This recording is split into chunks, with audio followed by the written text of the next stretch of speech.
Welcome to the @biology with MB channel. From today's video, we will know about the class 10 topic plant hormone. আজকে আমরা উদ্ভিদ hormone সম্বন্ধে আলোচনা করব। Hormone সম্বন্ধে বলার আগে জিনিসটা বুঝতে হবে যে হরমোন জিনিসটা কি।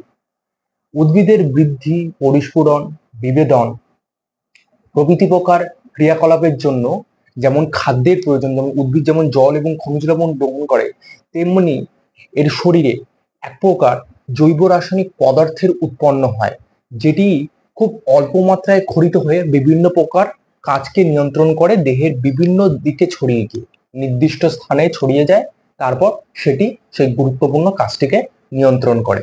যেমন খাদ্যেরও দরকার হয়, যেমন মানুষের শরীরে মানুষ যেমন কোনো খাদ্য খায়, খাদ্যটারও যেমন দরকার, তেমন হরমোনও বিভিন্ন ধরনের ক্রিয়াকলাপে গুরুত্বপূর্ণ ভূমিকা গ্রহণ করে। যেমন থাইরক্সিন হরমোন আমাদের থাইরয়েড গ্ল্যান্ডটাকে পারফেক্ট রাখে। থাইরক্সিন হরমোন কম বা বেশি ক্ষরিত হলে যেমন আমাদের গলার মধ্যে প্রবলেম দেখা যায়, বিভিন্ন অ্যাক্রোমেগালি হয়, বিভিন্ন ধরনের যেরকম রোগ দেখা যায়, ঠিক তেমন ভাবেই হরমোন উদ্ভিদ হরমোনের ক্ষেত্রেও গুরুত্বপূর্ণ ভূমিকা অর্জন করে। এবার চলে আসবো হরমোন জিনিসটা কি। হরমোন হলো একটি রাসায়নিক সমন্বয়ক পদার্থ বা কেমিক্যাল কোঅর্ডিনেটর। কেন? কারণ এটি দেহের একটি নির্দিষ্ট স্থানে উৎপন্ন হয়, সেই নির্দিষ্ট স্থান থেকে যে গন্তব্যস্থানে গিয়ে সেটি কাজ করবে, সেই গন্তব্যস্থানে ছড়িয়ে যায়, ছড়িয়ে গিয়ে সেটি সেই কাজটিকে সম্পন্ন করে এবং সেই কাজের পর সেটি বিনষ্ট হয়ে যায়। এই জন্যই হরমোনকে বলা হয় রাসায়নিক সমন্বয়ক বা কেমিক্যাল কোঅর্ডিনেটর, কারণ এটি একটি জৈব রাসায়নিক পদার্থ। আমরা আস্তে আস্তে জানবো হরমোন একটি জৈব রাসায়নিক পদার্থ। জৈব রাসায়নিক পদার্থের জন্য এটি শরীরের ভিতরে উৎপন্ন হয়ে বিভিন্ন দিকে ছড়িয়ে যাচ্ছে। এটা এই জন্য এটাকে একটা রাসায়নিক পদার্থের মতন একটা ভূমিকা অর্জন করছে, ছড়িয়ে গিয়ে সেই নির্দিষ্ট স্থানে একটা ক্রিয়াকলাপে ভূমিকা অর্জন করছে। এবার হরমোন শব্দটি প্রথম কে করেন? বিজ্ঞানী বেইলিস এবং স্টার্লিং 1905 খ্রিস্টাব্দে এই কেমিক্যাল কোঅর্ডিনেটর পদার্থটিকে হরমোন নামে অভিহিত করেছিলেন। যে কেমিক্যাল কোঅর্ডিনেটরটি দেহের বিভিন্ন স্থানে ছড়িয়ে গিয়ে একটি নির্দিষ্ট ভূমিকা অর্জন করছে একটা নির্দিষ্ট কাজের জন্য, তাকেই আমরা কি বলছি? হরমোন। ঠিক আছে। হরমোন শব্দটি এসেছে গ্রিক শব্দ হরমাও থেকে, যার অর্থ হলো জাগ্রত করা বা উত্তেজিত করা। এটা কিন্তু খুব ইম্পর্টেন্ট। হরমোন শব্দটি এসেছে গ্রিক শব্দ হরমাও থেকে, যার অর্থ হলো জাগ্রত করা বা উত্তেজিত করা। সায়েন্টিস্ট চার্লস ডারউইন আলোকবৃত্তি পরীক্ষা দ্বারা উদ্ভিদে হরমোনের উপস্থিতি প্রমাণ করেছিলেন 1881 খ্রিস্টাব্দে। আলোকবৃত্তি পরীক্ষার দ্বারা প্রথম চার্লস ডারউইন হরমোনের উপস্থিতিটা লক্ষ্য করেছিলেন এবং হরমোন শব্দটি প্রথম অভিহিত করেন বিজ্ঞানী বেলিস এবং স্টার্লিং 1905 খ্রিস্টাব্দে। বিজ্ঞানী ডারউইন দেখেন যেমন একটা ঘাস, তিনি ঘাসের মাধ্যমে এটা প্রমাণ করেছিলেন। তিনি দেখেন যখন একটা ঘাসের উপর আলোটা পৌঁছাচ্ছে, আলোটা যে ডাইরেকশনে আসছে, ঘাসের অগ্রস্থ যে পার্টটা আছে, সেই পার্টটা সেই দিকেই বেঁকে যাচ্ছে। একেই বলছিলেন এপিক্যাল ডিভিডেন্স। যখন আমরা হরমোনের বৈশিষ্ট্য অক্সিন সম্বন্ধে জানবো, তখন আমরা যে জিনিসটাকে আরো ভালো করে ক্লিয়ার করব। তবু উপর তর থেকে যে জিনিসটা হলো, ঘাসের উপর যখন আলোটা পড়ছে, তখন ঘাসটা সেই দিকেই বেঁকে যাচ্ছে এবং সেই দিকেই বেঁকে গিয়ে আলোর দিকে তার কাণ্ডটা বেঁকে গিয়ে সেই ভূমিকাটা অর্জন করছে। এটাকে বলা হচ্ছে পজিটিভলি ফটোট্রপিক, আলোর দিকে বেঁকে যাচ্ছে। ঠিক আছে, এইটা তিনি লক্ষ্য করেছিলেন। ওর মধ্যে তিনি ওইটা লক্ষ্য করতে গিয়ে দেখেন যে গাছের যে অগ্রস্থ ভাগে একটা কেমিক্যালের উপস্থিতি তিনি লক্ষ্য করেন, যে কেমিক্যালটা একটি নির্দিষ্ট স্থান থেকে সেই অগ্রস্থ ভাগে পৌঁছে ঘাসের বৃদ্ধিতে ভূমিকা অর্জন করছে, বা ঘাসটা ওইদিকে যে বেঁকে যাচ্ছে সেই বৃদ্ধিতে ভূমিকাটা অর্জন করছে সেই হরমোনটি। যেমন ঘাসটা বেঁকে যাচ্ছে, তেমনি ওই কেমিক্যালটা একটি গুরুত্বপূর্ণ ভূমিকা অর্জন করছে ঘাসের বৃদ্ধিতে। একটি নির্দিষ্ট স্থান থেকে সেখানে পৌঁছে একটি গুরুত্বপূর্ণ ভূমিকা অর্জন করছে। এটাই সায়েন্টিস্ট চার্লস ডারউইন দেখেন। ঠিক আছে, সায়েন্টিস্ট চার্লস ডারউইন 1881 খ্রিস্টাব্দে তার আলোকবৃত্তি পরীক্ষার সাহায্যে দেখেন যে উদ্ভিদ দেহে হরমোনের উপস্থিতি দেখা যায়।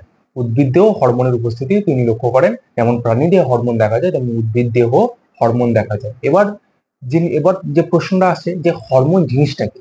হরমোন হলো যে সমস্ত জৈব রাসায়নিক পদার্থ উদ্ভিদের বিশেষ কলা থেকে উৎপন্ন হয়ে উৎপত্তি স্থল থেকে দূরে নির্দিষ্ট লক্ষ্যে বাহিত হয়ে অতি অল্প মাত্রায় ক্রিয়াশীল হয় এবং উদ্ভিদদের বিভিন্ন শারীরবৃত্তীয় ক্রিয়াগুলিকে নিয়ন্ত্রণ করে, তাকেই উদ্ভিদ হরমোন বা ফাইটো হরমোন বলে। একটা কোশ্চেন সবসময় মাথায় রাখতে হবে, এই পার্ট থেকে একটা কোশ্চেন আসার সম্ভাবনা আছে, যেটা কি, যে হরমোন কি ধরনের পদার্থ। হরমোন কিন্তু একটি জৈব রাসায়নিক পদার্থ। এটা কিন্তু গুরুত্বপূর্ণ কোশ্চেন আসে, যে হরমোন কি ধরনের পদার্থ। যে সমস্ত জৈব রাসায়নিক পদার্থ উদ্ভিদদের একটি বিশেষ কলা থেকে খরিত হয়ে একটি নির্দিষ্ট স্থানে পৌঁছে সেই অংশের বিভিন্ন শারীরবৃত্তীয় ক্রিয়াকলাপ নিয়ন্ত্রণ করে, তাকেই উদ্ভিদ হরমোন বা ফাইটো হরমোন বলে। এখান থেকে এটাই ইম্পর্টেন্ট। এবং বিজ্ঞানী বেলিস এবং স্টার্লিং 1905 খ্রিস্টাব্দে হরমোন নামটি অভিহিত করেন, এবং হরমোন হলো একটি রাসায়নিক সমন্বয়ক বা কেমিক্যাল কোঅর্ডিনেটর। এখান থেকে আমরা আরেকটা জিনিস, হরমোনের বৈশিষ্ট্য এরপরে আমরা জানবো, তখন আমরা বিভিন্ন জিনিস জানতে পারবো, হরমোন সম্বন্ধে আরো ডিটেলসে কিছু তথ্য জানবো। তার আগে হরমোন, এই যে রাসায়নিক কোঅর্ডিনেটর বা কেমিক্যাল কোঅর্ডিনেটর, এটা কি স্থায়ী হয় না? এটা স্থায়ী হয় না। এটা ওই নির্দিষ্ট কাজটি করার পর, যে নির্দিষ্ট কাজটির জন্য ওটি উৎপন্ন হয়, সেটি করার পর এটি ধ্বংস হয়ে যায় বা এটি বিলুপ্ত হয়ে যায়। যেমন হরমোন খুব অল্প মাত্রায় খরিত হয়, খুব যদি বেশি মাত্রায় খরিত হয়, বা খুব কম মাত্রায়, একদম অল্প মাত্রায় খরিত হয়, মানে একদম স্বল্প মাত্রায় যাকে বলা যেতে পারে, ক্ষতি হলে বিভিন্ন শারীরবৃত্তীয় ক্রিয়ায় বিঘ্ন ঘটায়। হরমোনের একটা নির্দিষ্ট মাত্রা থাকে, যেই মাত্রায় খরিত হলেই ওই হরমোনটা সঠিকভাবে কাজ করবে। ওটা যদি বেশি মাত্রায় খরিত হয়, আবার ওর থেকে ওই নির্দিষ্ট মাত্রা থেকে যদি কম মাত্রায় খরিত হয়, তাহলে শারীরবৃত্তীয় ক্রিয়ায় হরমোনটা বিঘ্ন ঘটায়। এর ফলে বিভিন্ন ধরনের শরীরে বিভিন্ন ধরনের মানুষের শরীরের প্রবলেম দেখা যায় এবং উদ্ভিদের ক্ষেত্রেও বিভিন্ন প্রবলেম দেখা যায়। এবং ওই নির্দিষ্ট মাত্রায় হরমোনটা খরিত হওয়ার পর তার যে কাজ সম্পন্ন করার জন্য যেটি উৎপন্ন হয়েছে, সেই কাজটি সম্পন্ন করে এবং তারপর সেটি বিলুপ্ত হয়ে যায়। এটাই হলো হরমোনের নেচার। হরমোন কিন্তু চিরস্থায়ী হয় না। হরমোন তার নির্দিষ্ট কাজটি করার পর হরমোন বিলুপ্ত হয়ে যায়। এটাই হচ্ছে হরমোনের একটা অন্যতম বৈশিষ্ট্য। হরমোন কিন্তু চিরস্থায়ী নয়। হরমোন তার নির্দিষ্ট কাজের পর আপনা থেকেই বিলুপ্ত হয়ে যায় বা ধ্বংস হয়ে যায়। এবং উদ্ভিদ হরমোন সম্বন্ধে আমরা যে জিনিসটা জানলাম। এবং হরমোন সম্বন্ধে আরেকটা জিনিস হলো, হরমোন হলো একটি জৈব রাসায়নিক পদার্থ। এটা কিন্তু সবাই গুলিয়ে ফেলে, হরমোনকে রাসায়নিক পদার্থ হিসেবে চালিয়ে দেয়, কিন্তু হরমোন, উদ্ভিদ হরমোন, যদি কোশ্চেন আছে উদ্ভিদ হরমোন কি ধরনের পদার্থ, এটি কিন্তু একটি জৈব রাসায়নিক পদার্থ। এটা মাথায় রাখতে হবে, এটা 1 নম্বরের কোশ্চেন আসতে পারে। এবং বিজ্ঞানী বেলিস এবং স্টার্লিং কেমিক্যাল কোঅর্ডিনেটরকে হরমোন নামে অভিহিত করেন, এবং চার্লস ডারউইন উদ্ভিদে হরমোন উপস্থিতি লক্ষ্য করেছিলেন। এইবার আমরা জানবো হরমোনের বৈশিষ্ট্য সম্বন্ধে।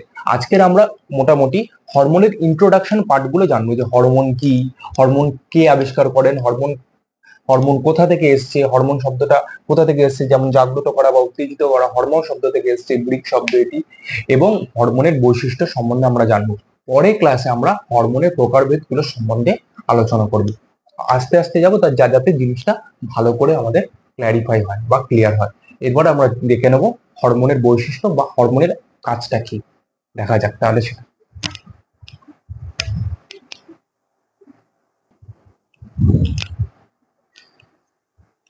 এবার আমরা উদ্ভিদ হরমোনের বৈশিষ্ট্যগুলো সম্বন্ধে আলোচনা করব। যে হরমোন তো কি জানলাম, এবার হরমোনের বৈশিষ্ট্যগুলো কি, হরমোন কি ধরনের জিনিস, কোথা থেকে খরিত হয়, এর ক্রিয়াশীলতা কি, পরিবহনের ধরন কি, এর সর্বশেষ পরিণতি কি হয়, সেগুলো আমরা এবার জেনে নিই। এর প্রকৃতি হলো, এটি প্রোটিন ধর্মী জৈব রাসায়নিক পদার্থ। আমি আগেও জিনিসটা মেনশন করেছিলাম যে হরমোন হলো একটি জৈব রাসায়নিক পদার্থ। তাহলে এখান থেকে দেখতে পেলাম কি, হরমোন একটি প্রোটিন ধর্মী জৈব রাসায়নিক পদার্থ। এটা কিন্তু যেন মাথায় থাকে, এটা কিন্তু পরীক্ষায় আসতে পারে। হরমোন একটি প্রোটিন ধর্মী জৈব রাসায়নিক পদার্থ। উৎস হলো উদ্ভিদদের একটি নির্দিষ্ট কলাকোষ থেকে নিঃসৃত হয়ে উৎপত্তি স্থল বা দূরবর্তী স্থানে কার্যকর হতে পারে। এবার কোনখান থেকে খরিত হয় বা কিভাবে খরিত হয়, আমরা যখন উদ্ভিদ হরমোনের প্রকারভেদগুলো সম্বন্ধে জানবো এবং তাদের বৈশিষ্ট্য দেখব, তারা কোথায় কাজ করে, কিভাবে কাজ করে, তখন যে যে জিনিসগুলো দেখবো, তখন এগুলো সম্বন্ধে আমাদের আরো ক্লিয়ারেন্স হবে যে নির্দিষ্ট কলাকোষ বলতে কি বোঝাতে চাইছেন। তাই উপর এর বৈশিষ্ট্যগুলো সম্বন্ধে যদি আমি জানতে চাই, তাহলে উপর জিনিসটা বলা যেতে পারে যে উদ্ভিদের একটি নির্দিষ্ট কলাকোষ থেকে এটি নিঃসৃত হয়ে উৎপত্তি স্থল বা দূরবর্তী স্থানে এটি কার্যকর হতে পারে, যেটা হরমোনের সংজ্ঞা থেকেও আমরা দেখেছি। এর ক্রিয়াশীলতা হয় অতি অল্প মাত্রায় এটি ক্রিয়াশীল হয়।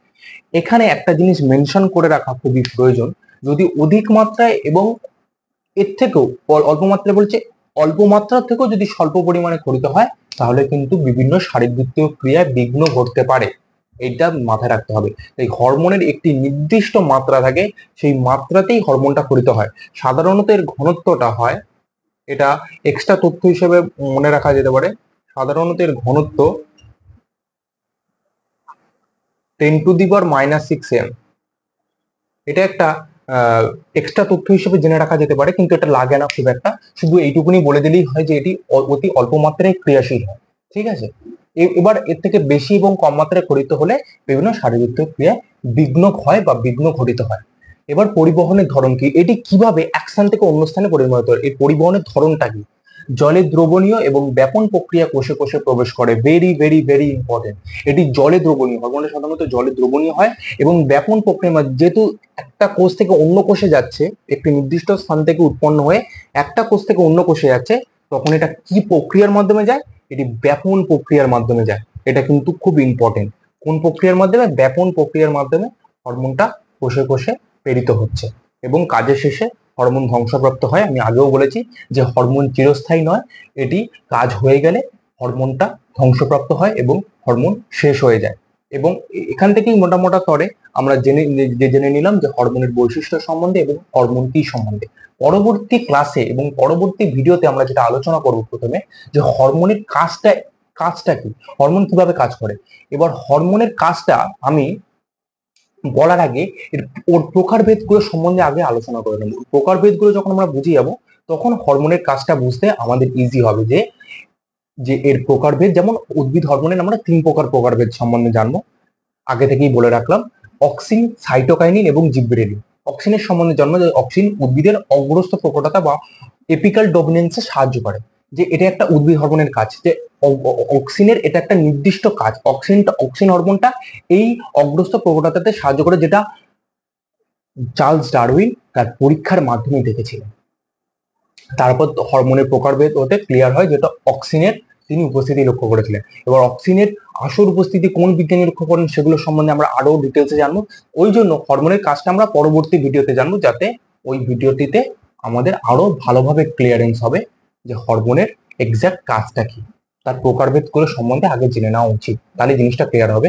এখানেও কাজটা ঢুকিয়ে দেওয়া যায়, কিন্তু আমি ঢোকালাম না, কারণ জিনিসটা একটু হেজি হয়ে যায়, জিনিসটা ক্লিয়ারেন্স হয় না। ওই জন্য আজকের হরমোন কি এবং হরমোনের বৈশিষ্ট্য সম্বন্ধে আমি আজকে ক্লাসটা রাখলাম।